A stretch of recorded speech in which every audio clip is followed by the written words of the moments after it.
నిత్యం ఏదో ఒక చోట జనం అమాయకత్వాన్ని, అత్యాశను ఆసరాగా చేసుకొని సైబర్ నేరగాళ్లు రెచ్చిపోతున్నారు. ఎన్నో ఆశలతో కూడబెట్టుకున్న ప్రజల డబ్బును కేటుగాళ్లు క్షణాల్లో దోచుకుంటున్నారు. ఒకే ఒక క్లిక్తో సొమ్మంతా లూటీ చేస్తున్నారు. దీంతో ప్రజల కలలు చెల్లాచెదురైపోతున్నాయి. గతేడాది కంటే ఈసారి తెలంగాణలో సైబర్ నేరాలు 24% పెరిగాయని పోలీసులు అంటున్నారు. తాజాగా ఓ సైబర్ ముఠా కేవలం 2 నెలల గ్యాప్లో ఏకంగా 175 కోట్ల రూపాయలు కొల్లగొట్టిన ఘటన వెలుగు చూసింది. అందులో అనేక షాకింగ్ విషయాలు బయటపడ్డాయి. బ్యాంకుల్లో పెద్ద మొత్తంలో లావాదేవీలు జరిపే వ్యాపార సంస్థలకు మాత్రమే ఇవ్వాల్సిన కరెంట్ అకౌంట్లు ఇప్పుడు సామాన్యుల పేరుతో పుట్టుకొస్తున్నాయి. సైబర్ క్రిమినల్స్ మోసాలకు కరెంట్ అకౌంట్లు అడ్డాగా మారుతున్నాయి. సామాన్యుల పేరుతో తెరిచిన ఖాతాల ద్వారా తాము కొట్టేస్తున్న డబ్బు నిర్వహణకు ఉపయోగిస్తున్న ఓ సైబర్ ముఠాను ఇటీవల పట్టుకున్నారు. వివరాల్లోకి వెళ్తే బ్యాంకుల్లో సేవింగ్స్ అకౌంట్స్ ద్వారా నగదు లావాదేవీలకు పరిమితులుంటాయి. అయితే కరెంట్ అకౌంట్లు సేవింగ్స్ అకౌంట్లకు పూర్తి భిన్నంగా ఉంటాయి.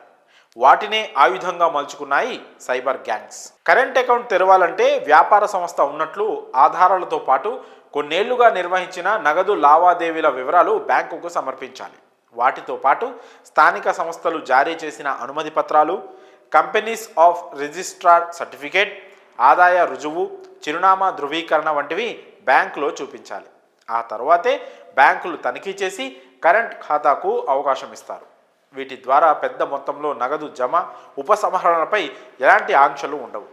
రిజర్వ్ బ్యాంక్ నిబంధనలు ఇంత పక్కాగా ఉన్నప్పటికీ కొన్ని బ్యాంకుల సిబ్బంది డొల్ల సంస్థలను చూపించి దరఖాస్తు చేసిన వారికి కరెంటు అకౌంట్లు తెరిచే అవకాశం ఇస్తున్నారు. తమ బ్రాంచ్లో లావాదేవీలు ఎక్కువగా జరగాలంటే టార్గెట్లు, కొందరు సిబ్బంది కుమ్మక్కవడం తదితర కారణాలతో అనర్హుల పేరుతో కరెంట్ అకౌంట్లు తెరుస్తున్నారు. వీటి గురించి తెలుసుకున్న సైబర్ క్రిమినల్స్ జనాన్ని మోసం చేయడానికి కరెంట్ అకౌంట్స్పై పడుతున్నారు. ఇతర రాష్ట్రాలు, దేశాల్లో ఉంటూ కరెంట్ అకౌంట్ల ద్వారా క్రిప్టో కరెన్సీ, హవాలా రూపంలో డబ్బును మళ్లిస్తున్నారు. నకిలీ కరెంటు ఖాతాలను అడ్డుకోగలిగితే 90% సైబర్ నేరాలను అడ్డుకోవచ్చని పోలీసులు అంటున్నారు. ఈ క్రమంలో తెలంగాణ సైబర్ క్రైమ్ పోలీసులు అలర్ట్ అయ్యారు. సైబర్ నేరాల్లో డబ్బు కొట్టేసిన వారితో పాటు వాళ్లకు కరెంట్ అకౌంట్లు సెట్ చేసి పెడుతున్న బ్యాంకు సిబ్బందిని అరెస్ట్ చేస్తున్నారు. బ్యాంకు సిబ్బంది సహకారంతోనే కరెంట్ అకౌంట్లు తెరుస్తున్నట్లు బయటపడుతోంది. తాజాగా జరిగిన 175 కోట్ల మోసం కేసులో హైదరాబాద్ షంషీర్ గంజ్ బ్యాంకు మేనేజర్ను పోలీసులు అదుపులోకి తీసుకున్నారు.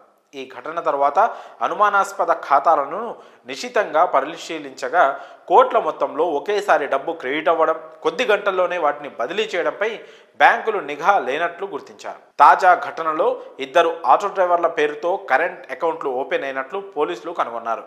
అయితే ఆ కరెంట్ అకౌంట్ల గురించి ఆటో డ్రైవర్లకు అసలు సమాచారమే లేకపోవడం ఇక్కడ గమనార్హం. ఇలాంటి పరిస్థితుల్లో బ్యాంకు సిబ్బంది కూడా నిజాయితీగా వ్యవహరించాలని పోలీసులు సూచిస్తున్నారు.